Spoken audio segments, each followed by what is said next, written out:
Hey, what's up, guys? Rolling Wolf. Going to get into a couple quick trade recaps from Monday. Both were on JMEI, and it's been running the last couple weeks. But I got a nice short and long in on Monday, and the two trades actually brought me over 200,000 in profits, which was awesome. Since then, it's been a pretty hectic week. Yesterday, got caught in the halt on RTNB. Ended up taking my worst loss ever, which I'll do a video about, and that brought me back under 200,000. But today had a couple nice trades that brought me back over, and I'll get into those as well tomorrow probably. But we'll stick with Monday first. Here's the year chart for JMEI, and it's been pretty beaten down actually, from the 5s to the 2s. And the last couple weeks we've had this nice bounce. It went from 2 to as high as 420 on Monday. I couldn't find a catalyst, so I wasn't playing this to the long side. I usually like to have a catalyst there if I'm going long. Not always, but most of the time. And so this one ran without me, and I was short biased on it, and shorting is something that I've been working on lately, so this seemed to be a good opportunity. On Friday, actually, this day right here, I was shorting this on Friday afternoon. Still the front side of the move, it was still strong. But I got a nice entry in at 370, kind of basing off this level over here back in May. But if you look down, there wasn't really too much volume, so it wasn't that significant. That it's hard to call this a significant level. But either way, I got a nice short entry in on Friday at 370, and it just wasn't breaking down. It was a Friday afternoon, so I ended up taking the short off before close and making a couple $100, I think. I'll have to double check, but either way, I left it alone for the weekend, and it was a good decision because we got a gap up Monday morning. It gapped all the way up to basically Friday's high, and from there it wasn't too difficult for it to break through that. So I was actually pretty excited and pretty happy. I wanted it to go higher so that I could try to get a nice short in. Now looking back in the chart, I was trying to find maybe a level of resistance to play off, but no volume back here, going all the way back. This thing has done such little volume, and with the volume it had been seeing recently, there's nothing too significant. So I decided that we'll see what happens if we get a morning spike. I was going to try to short maybe a lower high, which is actually I think it's one of the first strategies to the short side on Tim Grittani's Trading Tickers DVD. And speaking of Tim Grittani, actually, I in the chat, we all announce our trades in real time for the most part in the challenge chat, but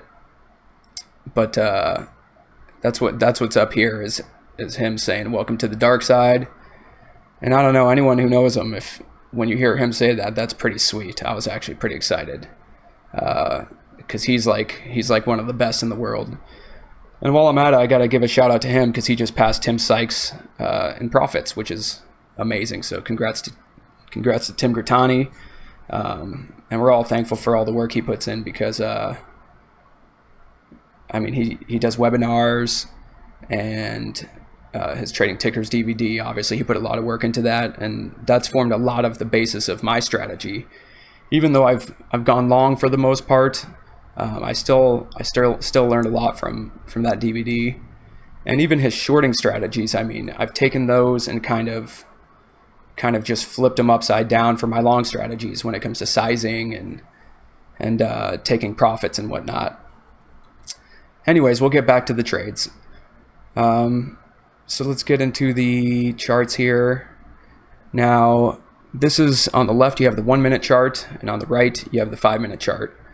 And most of the time when I'm trading, if I'm in an active trade, I will have that stocks 1 minute, 5 minute, and daily all up together, so I can kind of get a good gauge of trends and different timelines, because I mean, different traders trade on different timelines, so it's kind of, in my opinion, it's good to see what other traders are looking at, just in case maybe you're missing something on your timeline. So that's what I use. In this case, I was using the 1 minute and 5 minute, and we'll get right into it. So here's the 1 minute on the left, and you see the gap up here from 350 and opened all the way up at 370.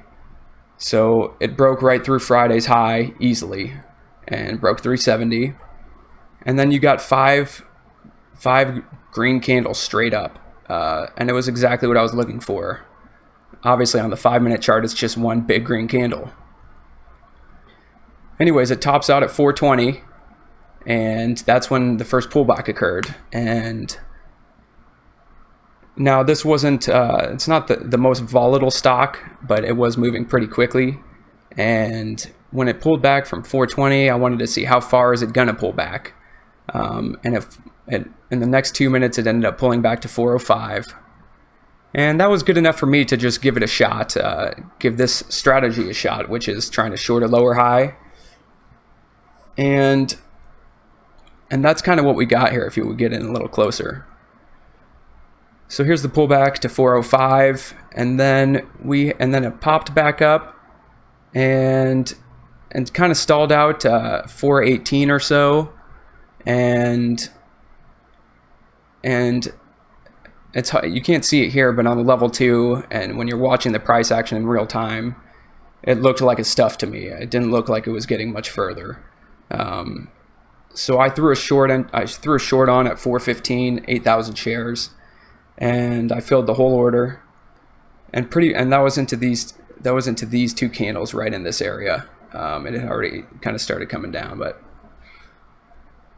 but anyways, we get this, and then it just started fading. I mean, pretty much immediately, and we got another lower high, and it was just really, really stress-free, which was nice.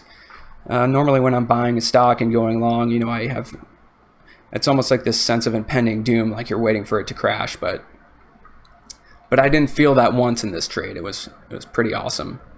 And if you look at the 5 minute chart, it's even cleaner. I mean, it's just red candle after red candle, and nothing to really scare me out. Now, that being said, throughout this move down, every big red candle you see, I was covering a little bit, covering some of my shares, and that was just in case I wanted to lock in gains.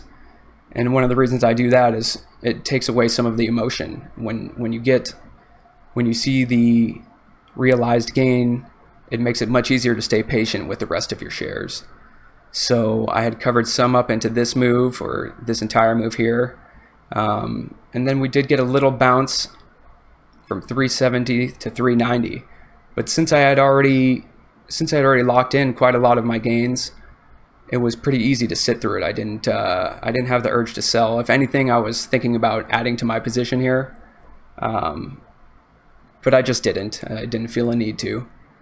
I decided to just be patient with the shares that I had. And then we got further fade here, and a nice crack here, from 370 down towards green red. And at that point, I did cover up some more into this, and I was watching green red, which is at this 350 level down here, to see how that would react. And if it would have held nicely, I would have definitely taken off the rest of my shares and called it a day. But it actually just went straight through. So I actually covered the rest up down in the 320s and ended up with a 341 average on my cover. And that ended up being a $5,900 gain, which was awesome. At that point, I don't know why, but I was looking for a bounce. I mean, if you look at the 5 minute chart, and this was a strong runner, mind you, I mean, it was murdered this day. And I got my last covers in down here in the 320s, and then I was watching how it would react as it got down to 3, because I figured it may bounce down by 3. And it got down to about 313, and sure enough, it did bounce here. This is the 5 minute chart on the right, obviously. But I was watching the 1 minute chart. So we got this bounce down here, and I ended up taking a long 5,000 shares right in here, I think at 322, and pretty immediately got a nice little bounce, and then I got kind of uncomfortable and sold it at 332 and made almost $500 on that. And that was literally it. That put me over 200,000 in profits, and I decided to take the rest of the day off, which I haven't done in, I want to say 3 or 4 months. It's been since I've missed a day at the market. So that was kind of nice. Took my family out to lunch and we celebrated a little bit. But that was a great trade, and it was my best short to date, and it was quite stress-free. I was getting some questions that day as to why I was shorting the front side of the move, and how did I know that was the top, and questions of that nature. And the truth is, I didn't know it was the top. I was just trying out a strategy that I've studied, that I saw in trading tickers, and it worked out. It happened to work out really nicely. So, and then as for the way down, covering up shares and chunks helped me stay patient through bounces like this right here, and allowed me to realize all of this move as opposed to covering into this bit of strength here. I can also thank trading tickers for that. But and then as for shorting the front side of the move, that really came down to the indicators that I had to work with, which was there was no catalyst. There was a lot of chat room pumping, it looked like, going on, and it was the third day. Well, besides this, I mean, it's been running for the last week and a half almost, and you had the gap up and spike. So that was kind of yeah, it's riskier, but the way I traded it at 315, my risk was high a day at 415. My risk was high a day at 420 over here. So I was really only risking 5 cents there, and I was ready to cut. I was completely ready to cut if I needed to. I would have just taken it off, but as you can see from this 5 minute chart on the right, it was almost a no-brainer to keep my short on. Anyways, so those were the trades for Monday that brought me over 200,000.